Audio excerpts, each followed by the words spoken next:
কলা গাছ বলা হয়। আবার যেটা হচ্ছে কি লাল মানে সাগর কলা গাছ, হ্যাঁ, এটা হচ্ছে গিয়ে শুধু লাল সাগর কলা গাছ। হ্যাঁ, তো তারপর আমি যদি বলি যে যেটা বিচি কলা গাছ, ঠিক আছে, তো বিচি কলা গাছের আপনার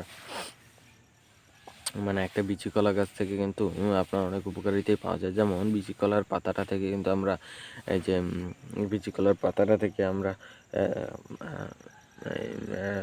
তালপিঠা বানানোর কাজে ব্যবহার করতে পারি। আবার তালপিঠা বানানোর কাজে ব্যবহার করতে পারি। তারপর আবার আপনার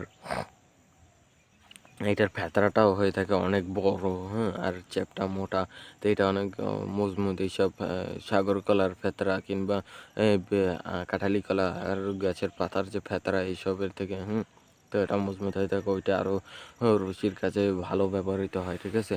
তো আমাদের এইসব অঞ্চলে আপনার যে যে ধানের যে আটা বাঁধা হয়, তো সেগুলো হচ্ছে কি এক জায়গায় জড়ো করে, হ্যাঁ, তারপর বড় করে এরকম একটা মোটা করে একটা ধানের আটা, এরকম মোটা করে একটা ধানের আটা বাঁধা হয়।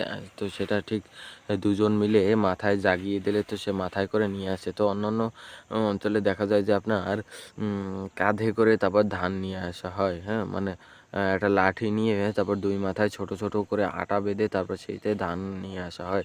তো আমাদের এইসব অঞ্চলে হচ্ছে কি ডাইরেক্ট মাথায় করে ধান নিয়ে আসা হয়।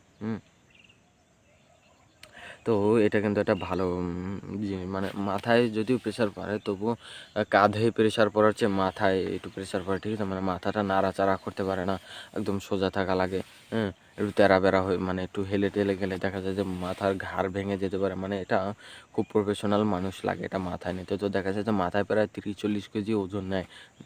এই মাথায় ওজন নিয়ে প্রায় অনেক দূর পর্যন্ত হেঁটে যায়, ঠিক আছে, মানে ওরকম কোলার মাঝখান থেকে বাড়িও আরও ওরকমের দূরে, মানে বলতে গেলে একটা কোলা এপার ওপার করার সমান এরকমের হেঁটে যেতে হয় ওইটা বোঝাটা মাথায় নিয়ে।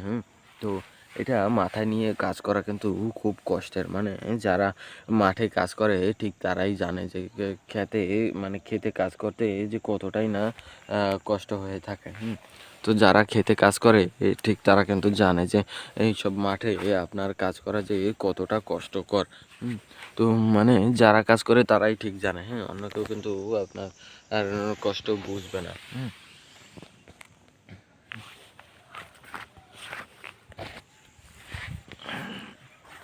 তো যে এইসব মৌসুমে দেখা যায় যে এই যে এই যে মাঠে যে কাজ করে, ঠিক আছে, তো মাঠে কাজ করার সময় তারা ঠিক দুপুরবেলা আপনার এসে খাবার নিয়ে যায়।